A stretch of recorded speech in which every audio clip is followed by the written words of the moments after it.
यह लड़की एक डरावनी शक्ति के साथ पैदा हुई थी। सिर्फ अपने हाथ की हल्की सी लहर से वह पूरी कार, यहाँ तक कि पूरा कमरा भी पलट सकती थी। एक सुबह उसके माता पिता ने उसके लिए नाश्ता तैयार किया। वह बहुत खुश हुई और हल्की सी लहर से रोटी के टुकड़े टुकड़े कर दिए। वह हंसते हुए खाना खा रही थी, लेकिन उसने कभी अपने माता पिता की आंखों में छिपी अजीब नजरों को नहीं देखा। अचानक दरवाजे पर दस्तक हुई। उसके पिता भागकर दरवाजा खोलते हैं और दो आदमी बंदूक लेकर अंदर घुस आते हैं। लोग उन सभी को पकड़ने आए थे जिनके पास सुपर पावर थी। शुरू में लड़की समझ नहीं पाई, लेकिन जब उसने अपने पिता की सख्त नजरें देखी तो उसे सच का एहसास हुआ। उसके माता पिता ने ही उन्हें बुलाया था। वह पीछे के दरवाजे से भागने की कोशिश करती है, लेकिन वहाँ भी लोग उसका इंतजार कर रहे थे। आखिरकार गार्ड्स ने उसे पकड़ लिया और उसकी गर्दन पर ऐसा कॉलर डाल दिया जिससे उसकी शक्तियां दब गई। भले ही उसकी शक्ति बहुत बड़ी थी, उस पल में उसने सिर्फ निराशा महसूस की। वह अपने ही माता पिता के धोखे को स्वीकार नहीं कर पा रही थी। कुछ समय बाद पोलारिस ने उसे बचा लिया, लेकिन अब वह पहले जैसी खुशमिजाज बच्ची नहीं रही। वह हर दिन बिस्तर पर सिकुड़ कर बैठ जाती। गहरे अवसाद में डूबी हुई तीनों बहनें जो मन पढ़ सकती थीं, उसकी यादों में झांकने गईं, लेकिन वहां उन्हें सिर्फ दर्द और यातना ही मिली।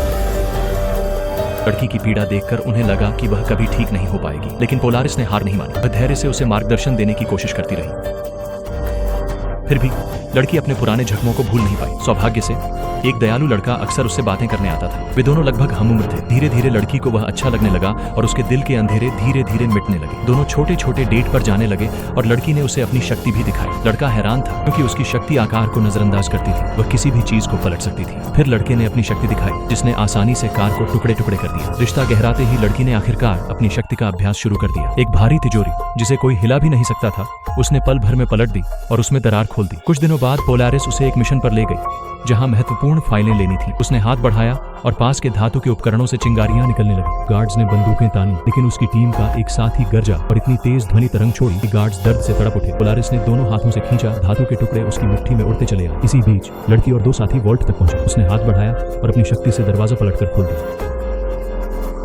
उन्होंने फाइलें ले ली और टीम ने कर्मचारियों को एक कमरे में बंद कर दिया। लेकिन जैसे ही वे निकलने वाले थे, लड़की को अपना अतीत याद आ गया। 2 साथ उसके भीतर की नफरत उमड़ पड़ी और वह नियंत्रण खो बैठी। 10 साथी उसे रोकते रहे, लेकिन वह पागलपन में डूब गई और पहली बार उसके चेहरे पर संतोष की मुस्कान आई।